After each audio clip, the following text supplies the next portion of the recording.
Hello everybody. I thought we'd do an update on last year's video on the state of the UK higher education market, and I thought that this year we would bring in the US, since many of our students now go to and consider applying to the US. So we have Devina from MABECS. Hi. And you all know Miss Susan from KTJ, our US and Overseas University Counsellor.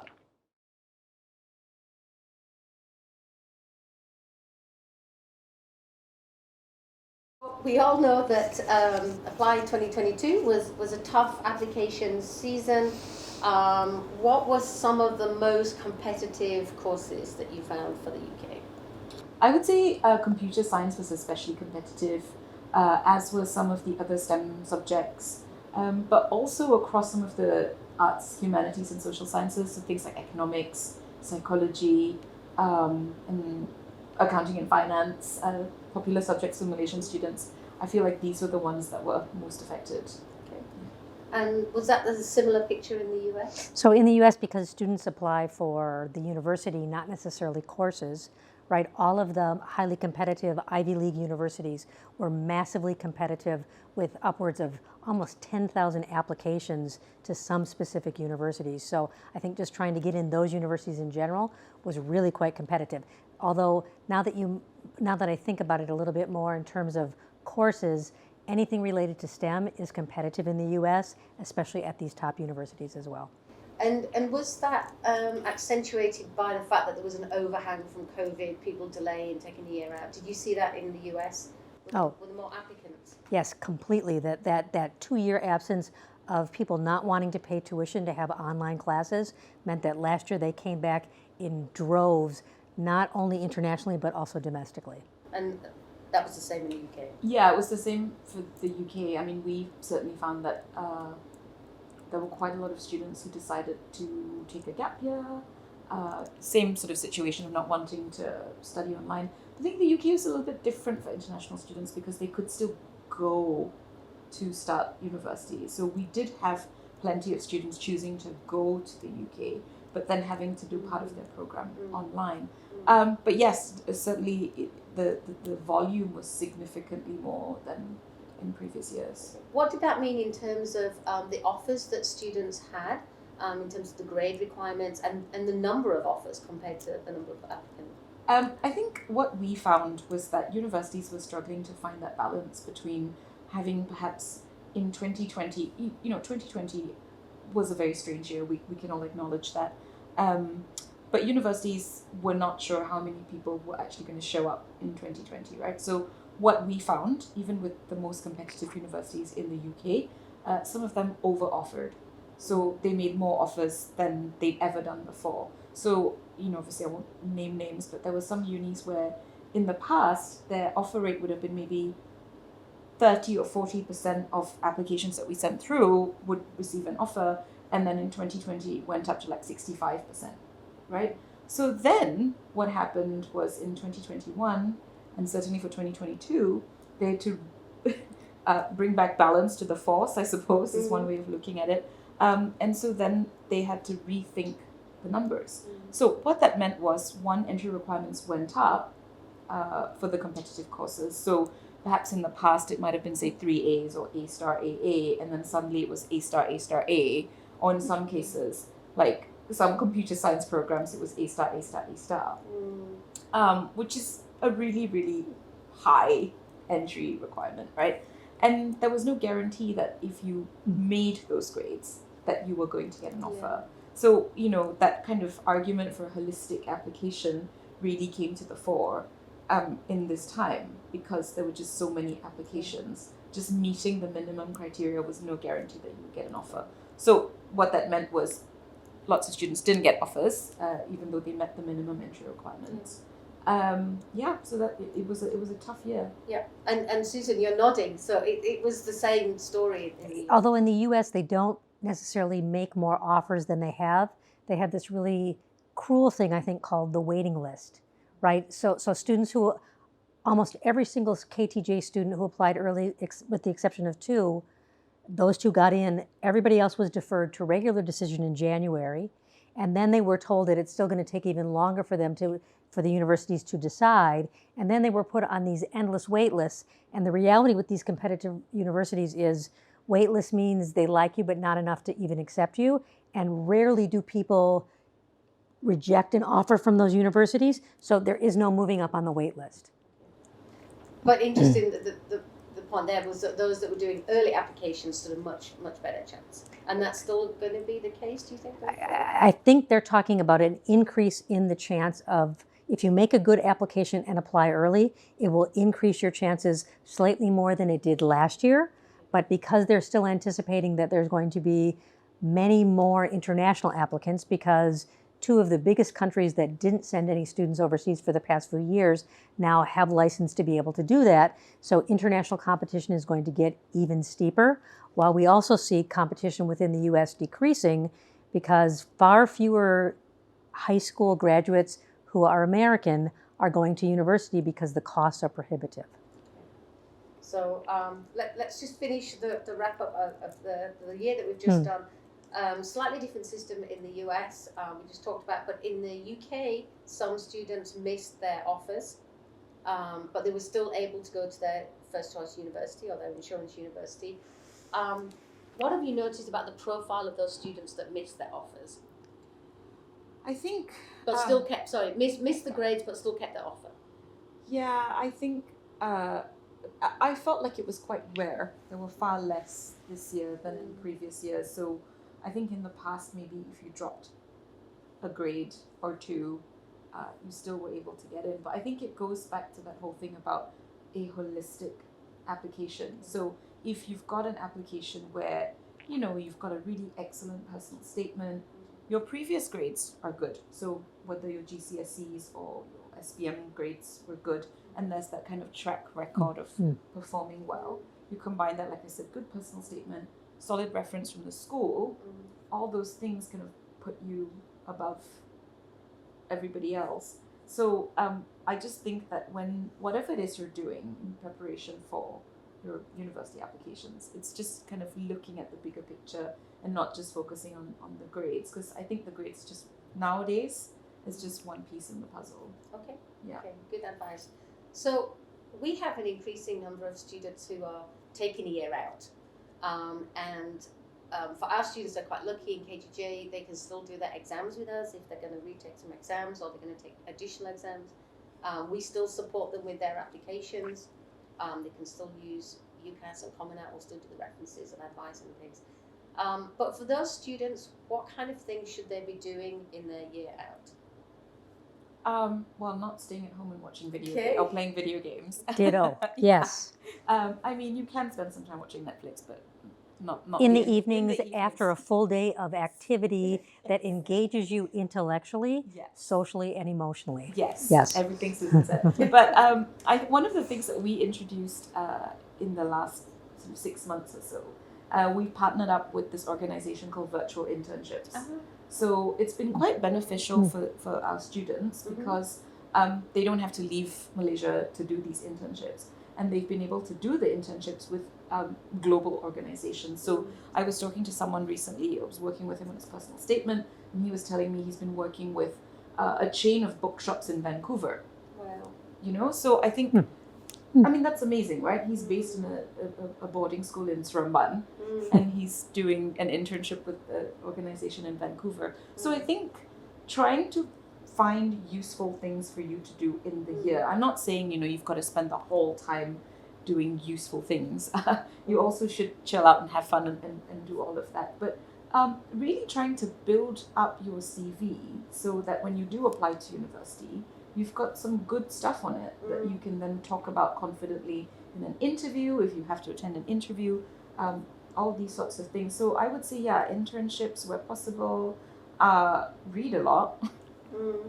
You know, that's a no-brainer. If you love your subject, you should be doing that anyway. And also, I guess, you know, if you are applying to a competitive university that does require an admissions test, start prepping.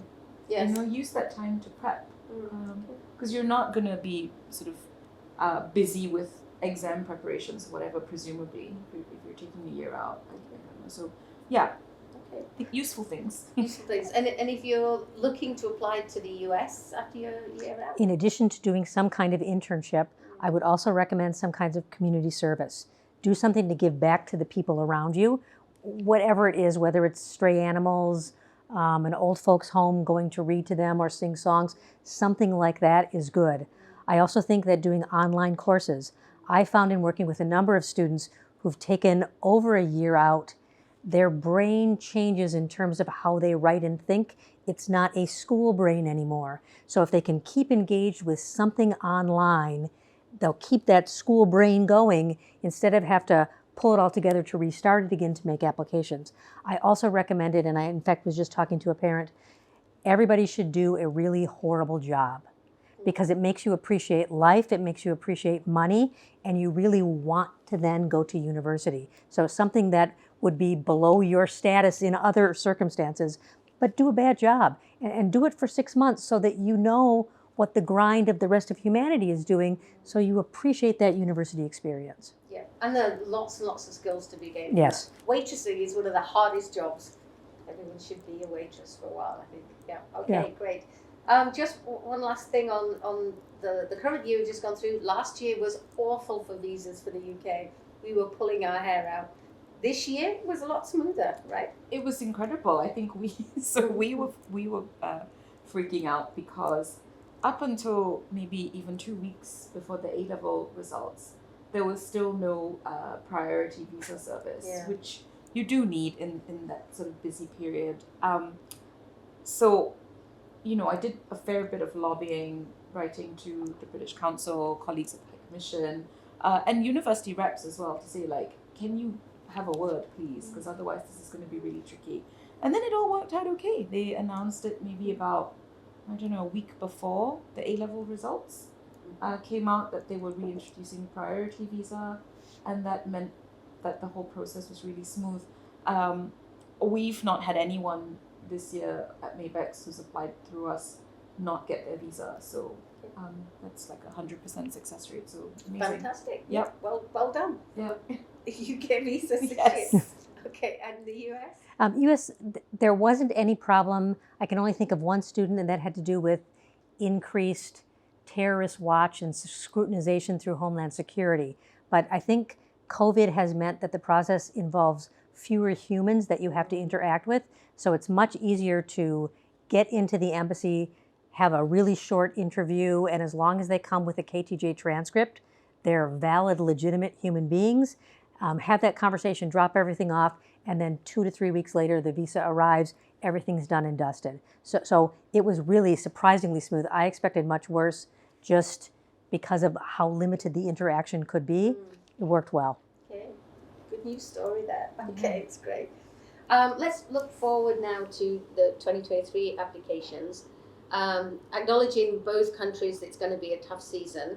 What do you think distinguishes a strong applicant from a weaker one, apart from the grades? It's all the things that Susan said, right? Like a strong application is coming from someone who has done things over and above what they are meant to do.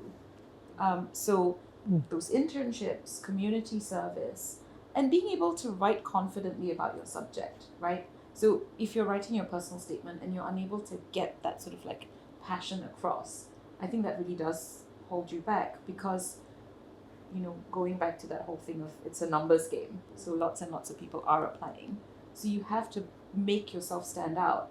And with the UCAS application, truly, the only thing you have is your personal statement.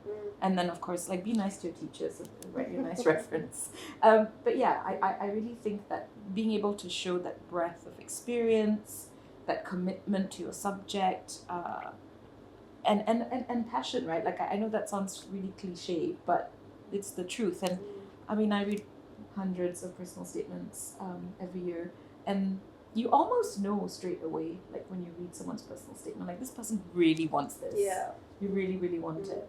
And then, that's how you win. That's how you get in. Yeah. Okay.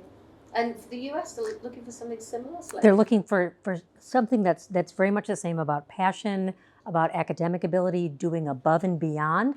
But I think also it's about finding applying to universities that are a range of match and fit, so that if your academic ability isn't 3 or 4 A stars, you shouldn't be applying to those dream universities that only have a 4% acceptance rate. That's just not who you are, no matter how much your parents want you to be that.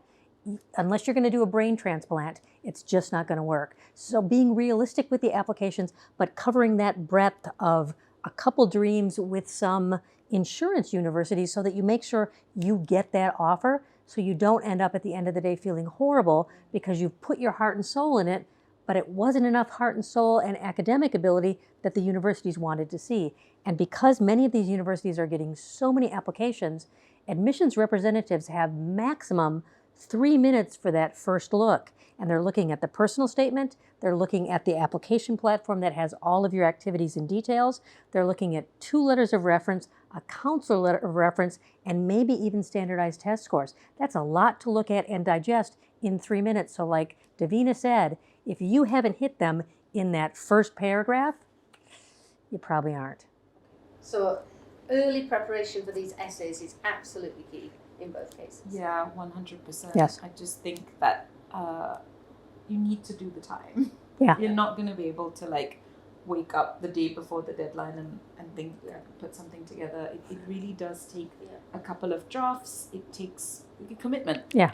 Yeah. For me, I think the weaker ones are where they haven't done the background reading. So it just doesn't have the depth. And it can't. So it's not content heavy enough because they don't have enough content in their head. Right. Because they've just not done enough reading. The problem with the U.S. sometimes is if they're also applying to the U.K., they may have that content depth, but they don't have a way to express who they are inside as unique, and that's what U.S. universities want as well. So they want to see the content depth in their academic transcript and record, but they want to know who they are inside, and so working with students to try to portray that in an essay, it's a challenge. Yeah, I know you spent a lot of time with them, and it's almost like this process of self-discovery as they go along. Yeah. It takes many, many hours to kind of get to the end product. So you mentioned parents, and that's my next question. Like, what can parents do to support them in this process? Do you want to go first? Sure. So I think parents have to be realistic about who their child is as opposed to who they want them to be. And that means understanding who they are academically, who they are socially and emotionally, but then parents also have to do some advanced work looking at how much it costs. So there's a huge number of students that I've spoken to since over the summer went back, and I always say, you got to have that money talk with your parents. They're talking about spending $80,000 US a year on tuition. That's not always reasonable for a lot of people. So to move your kid in that direction and then not to be able to afford the tuition, parents have to be realistic and understand their child, their finances, and what's going to be the best case for their child. I think they also need to dedicate some time in the summer to help them organize how to begin to write this personal statement, to research universities with their child and talk about yes, no, maybe sure, what's going to be best, instead of just looking at the rankings in the top 300 and say, okay, you can only apply to 10 of these, let's go. It's about that match and fit. Academically, does it match? And socially, emotionally, does your child fit in this community? And that is more important than the rankings. Absolutely, because they're the ones that are going to live there for 3 years. They must be happy there as well. Yeah. So for the UK, how can parents support their children in UK applications? It's very similar, right? I think that idea of like letting your child choose something that they want to do and go somewhere that they want to go to versus you saying, this is where I think you should go, or this is what I think you should do. I think, earlier when you said about the personal statement, right, you were talking about how sometimes that just isn't enough depth in content. And I think this is where sometimes maybe parents can come in at an earlier stage and help with guiding their kids towards reading and engaging with community and being kind of involved a little bit more without, I guess, putting too much pressure on the kids. So it's a fine balance. But I think, just don't be obsessed with rankings. It doesn't really tell you the full story about university. I think the was it the Guardian rankings that came out yesterday? Were different to the Times rankings that just came out as well. Yeah, and like Mm. St Andrews came up tops. Mm. I think for the first time ever, it wasn't what Oxford or Cambridge. So I mean, you can spend a lot of time worrying about these things, but fundamentally, it's about helping the student find the right place for them. So like, we have this guide that we use where we run through a few key things that we think students should be thinking about. Funding is a big thing. Mhm. You can have these big dreams, but like, if you can't afford it or you don't have a scholarship, then you kind of need to be realistic about what you can and cannot afford. Grades. Yes, perhaps everybody wants to go to a top ranking university, but if you don't have the grades, then you can't. But also content of the program, right? Like, I like to always use economics as an example. If you look at the content of an economics program at two different universities, you'll find often you need to decide, like, am I a mathsy economist or am I more of a an economist who's interested in the politics of economics, right? So you have to know that yourself. I'm not very good at maths, but I love economics, so I wouldn't have succeeded at the LSE, for example, where it's a very maths-heavy economics program. So these kinds of things, and I think parents can help with doing some of the research and working with their child in looking at all these different factors, and also like where you're going to live.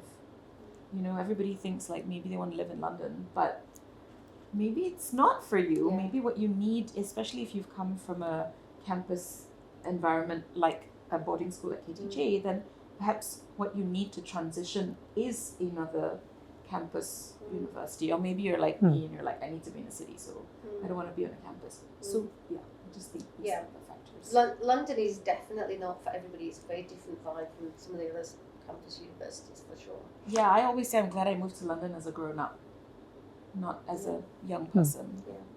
One of the questions I always ask them for the US is, can you handle winter? Right? Because if you're looking at northern latitudes, they need to be ready for the liquid in their eyes to freeze and their nose to stick together in the winter. It's that cold. And they have to walk from where they're living to the campus building, and they've got to be fully geared up with winter wear, which you can buy there easily. But if they don't like the cold and they're sitting in my air-conditioned room at 27 telling me they're cold, good luck. Yeah. Yeah. Lots of things. And I think also for parents to just sort of listen to their children Yes. about where they want to go, where their interests are, and seek advice widely as well, not just rely on one, friend of dad said this and this worked for, dad's friend's son, doesn't necessarily mean it's going to work for your child. I actually recommend that they look at student review sites, and I give them a list, international ones. Look at those, right? And typically it's people who are either really thrilled about their experience or found it dreadful, but at least you can kind of see what they're talking about are some issues to see if they might be your issues too, and maybe that's where you would look, because you can make anything look beautiful on a website. So see what people are saying. Okay, so I just recently came back from the CIS conference in Bangkok. One of the big things that we're talking about for the UK was this massive increase in the number of 18-year-olds coming through the system in the UK, and the effect that's going to have on application numbers. So what do you foresee going forward for UK applications? It's just going to get harder, I think, because it's just more people. There are more people, and not as and UK universities, they don't have an infinite number of spaces because their resources are not infinite, right? So, and they're very much governed by what the UK government says in terms of the number of students that they can have.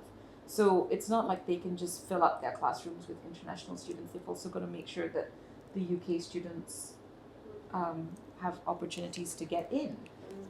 So I just think the next couple of years will be tough. And I think that if you are aiming for a top institution, you've got to get your act together pretty early. And when you say early, what do you mean? It's interesting. I was actually talking to Dr. Glenn about this a few days ago, and I think early is probably you don't want someone to be thinking about university when they're like 11. Like, please don't. Please live and be happy. But I kind of think like when you're in your GCSE years, that's when the reading needs to start. Because you're not going to be able to read all the books you need to read before if you start reading, when you start your sixth form, right?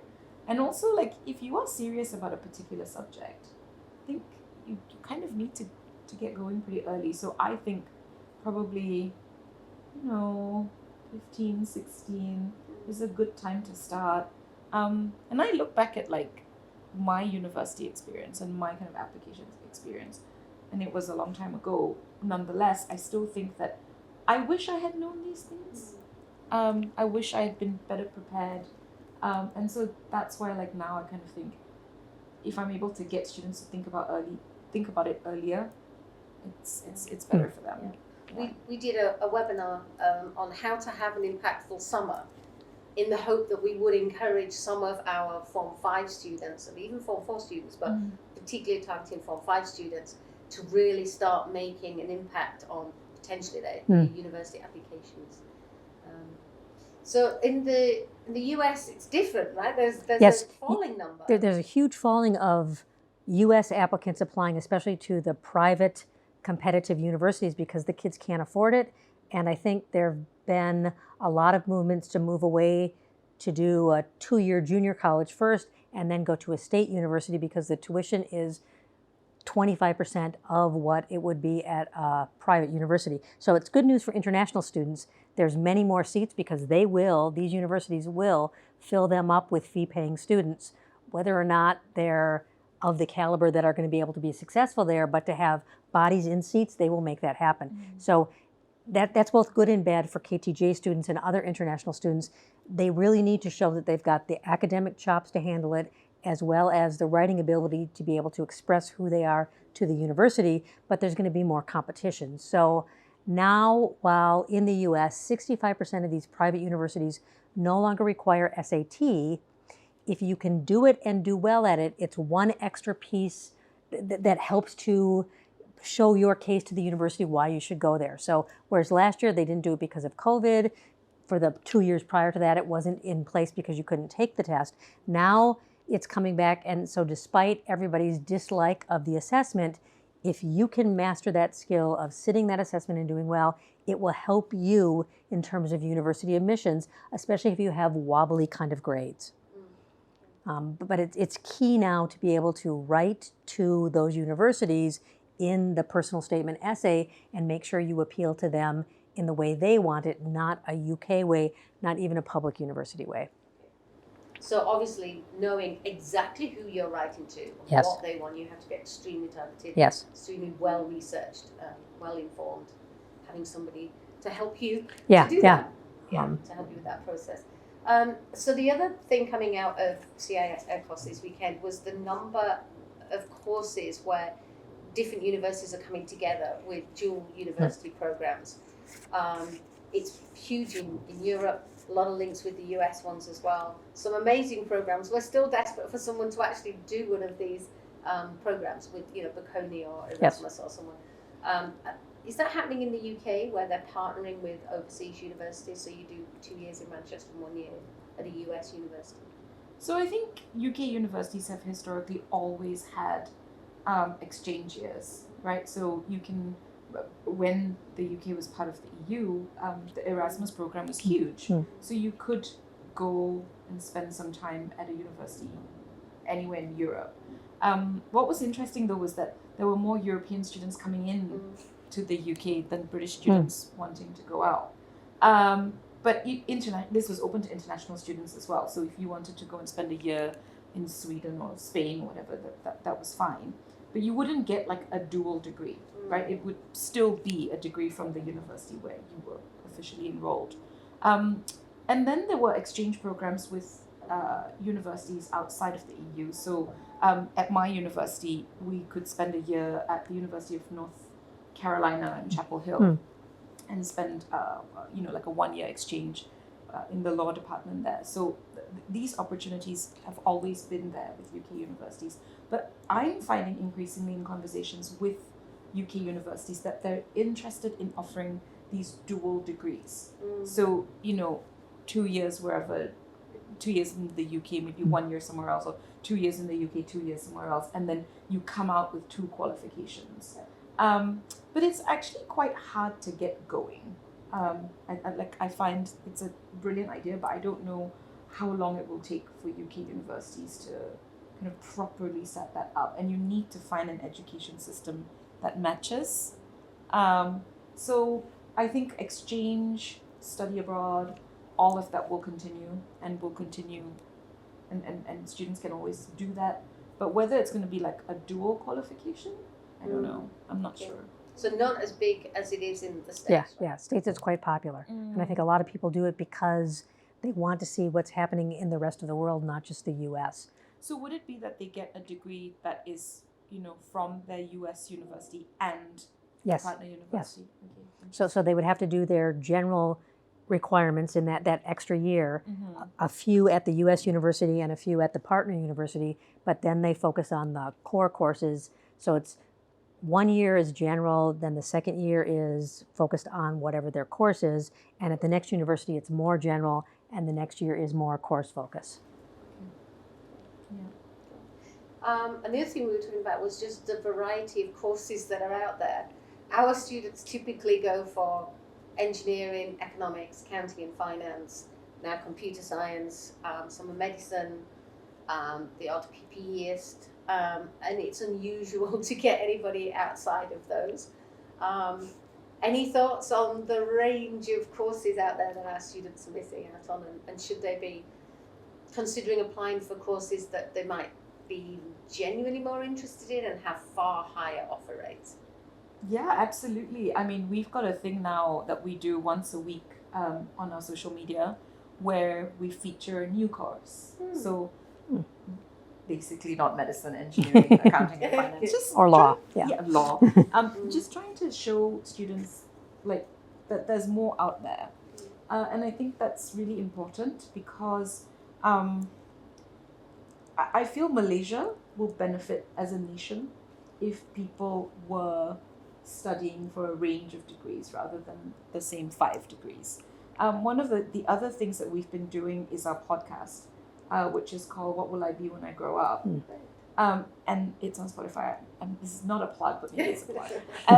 And I've really enjoyed working on this podcast because we've been interviewing people who are doing loads of different and interesting things.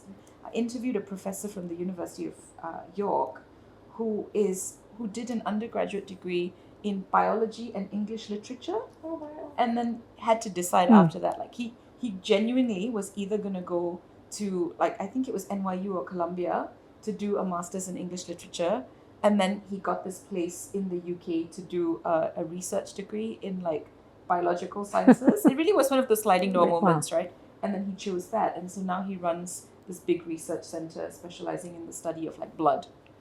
And do you know what I mean? So, you can really chart your own path. You don't have to do, a particular qualification to go on and be successful in your life, in whatever it is you do. I also interviewed one of the managing partners of Accenture, and he studied for a degree in software engineering, and now does nothing to do with software engineering. Saying at Accenture, they're really quite interested in hiring people with a range of backgrounds. So if you come in with a good degree, they don't really care. You are able to think critically, be analytical, be agile, all these things. I'm more than happy to hire you. So yeah, I don't know. Have fun, at uni. Find something that brings you joy. I don't know. And how many accounting and finance graduates does Malaysia really need? But I think you could do that as a degree, but to expect that it's going to be a charted path is so unknown. Because look at how much our lives have changed with this technology, whereas 5 years before I wasn't as dependent on it as I am now. We don't know what the changes are going to bring, so these students need to think about adding experiences and skills to their background, not just looking at a course or a degree, and where is going to be the best place to do it. Because I tell them it's about the people that you meet along the way. You never know who you're going to be interning with that's going to lead to a job that has nothing to do, like this professor with English literature. I'm sure he read about blood, but now he's doing research with blood, right? Completely different things. Yep. The path is so unknown and uncertain. Build those skills, build those competencies, and the path will find you along the way. Yeah, totally.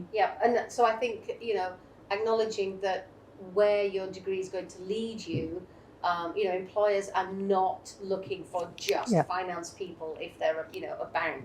They're employing all sorts of different disciplines and degrees. Lots of banks employ people with backgrounds in maths or engineering, actually. Because of the numeracy skills and abilities. Yeah, absolutely. So I think so some of it is just reassuring parents and students that just because you picked a law degree doesn't mean you have to be a lawyer. Right. Just because you picked an engineering degree doesn't mean you've got to be. At myself. That you have to be an engineer. Just pick something that's going to be a good fit and a good match for you that you're really, really going to love. Then take the next step afterwards. Yes, and do well and excel, and talk to the professors.